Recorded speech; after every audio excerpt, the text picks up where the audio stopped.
नमस्कार मित्रों, मेरे स्पिरिचुअल कनेक्ट पे आप सभी लोगों का हार्दिक अभिनंदन है। आज मैं आप लोगों को शिव महापुराण के तीसरे अध्याय के बारे में बताने वाले हूँ मित्रों, तो उसको ध्यान से सुनिए।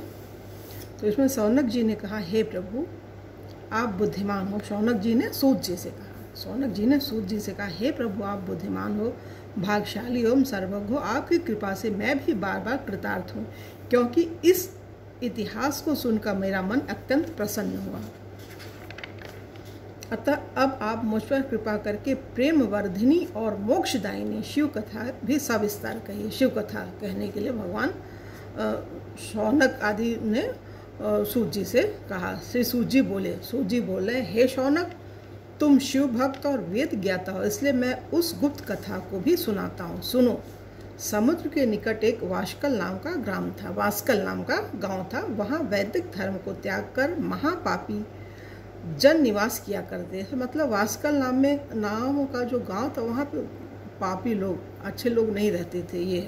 वे बड़े दुष्ट थे, जिनकी आत्मा दुर्विषयी थी, शस्त्रधारी, पर स्त्री भोगी, खल कपटी, खेती करने वाले थे, ज्ञान वैराग्य एवं सद्धर्म को जानते ही न थे। उन सबकी स्त्रियां भी स्वेच्छाचारिणी, कुटिला, पापपरायण, दुर्बुद्धि, व्यभिचारिणी थी।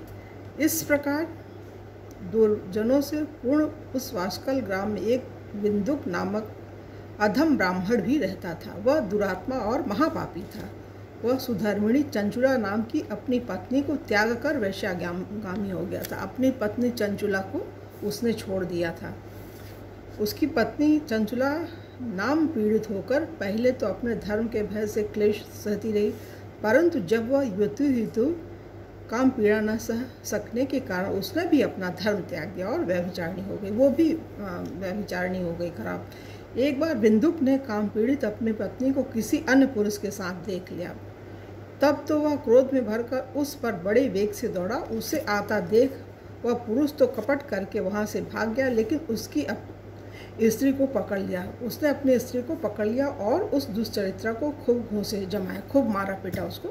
जब वह अपने पति से पिट चुकी तो उसे भी क्रोध आ गया और वह निर्भय होकर पति से बोली, तुम्हें अपना विचार नहीं कि तुम भी तो मुझ नौ यौना और पति सेवा परायण पत्नी को छोड़कर वैश्यागामी हो रहे हो।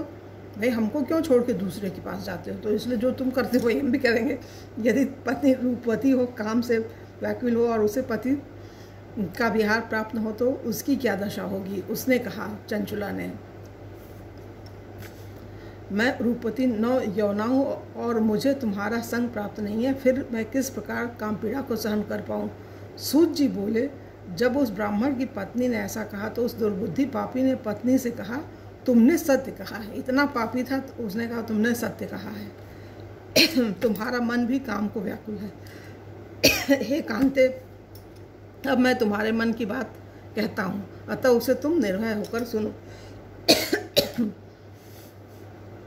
तुम निर्भय होकर पर पुरुष के साथ विहार करो। देखिए इतना दुष्ट था, अपनी पत्नी को प्रेरित कर रहा है कि तुम जो करना हो करो।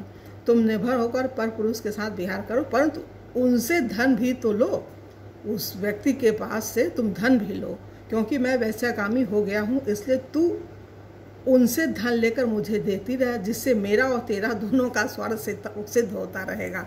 इतने घटिया लोग हैं। सूत जी बोले, पति की यह बात सुनकर चंचुला बहुत प्रसन्न हुई और पति की वह बात स्वीकार कर ली। अब तो वे दोनों कुकर्म में पड़ गए। इस कारण उन दोनों दुराचारियों को कुकर्म करते हुए बहुत समय बीत गया। कुमति दुष्ट ब्राह्मण समय आने पर मर गया और घोर पापों के कारण नरक में गया तथा बहुत काल पर्यंत नरक भोगे। बहुत समय तक वो नरक में ही रहा। इसके अनंतर पापी विंध्याचल पर्वत पर भयंकर पिशाच हुआ। इसका नाम बिंदुक था।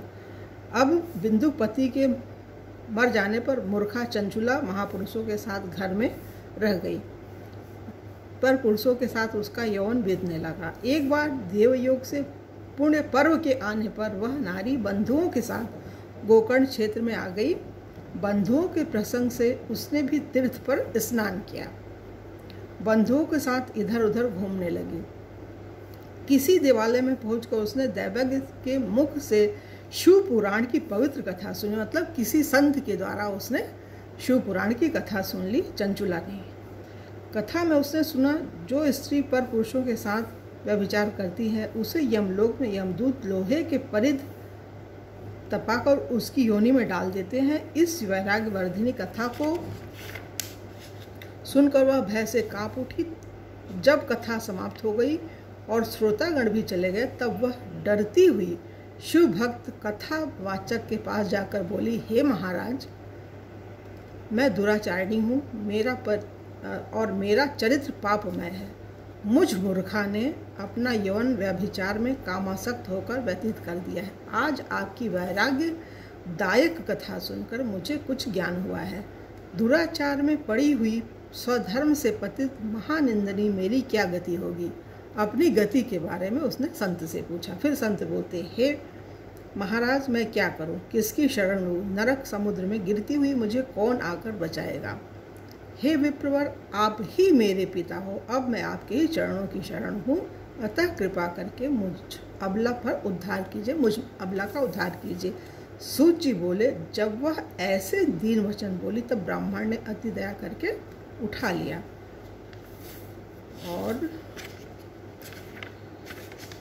ये चौथे अध्याय की बात है मित्रों, ये तीसरे अध्याय तक इतना है और कल चौथे अध्याय में आप लोगों को इसके आगे की कथा को बताऊंगी। शिव महापुराण के महात्मा चंचुला को शिवपद की प्राप्ति कैसे हुई, ये चीज़ चौथे अध्याय में है, तो उसको मैं आप लोगों को कल बताऊँ मित्रों। तब तक के लिए जय हिंद, जय भारत, ओम शांति, ओम शांति, ओम शांति।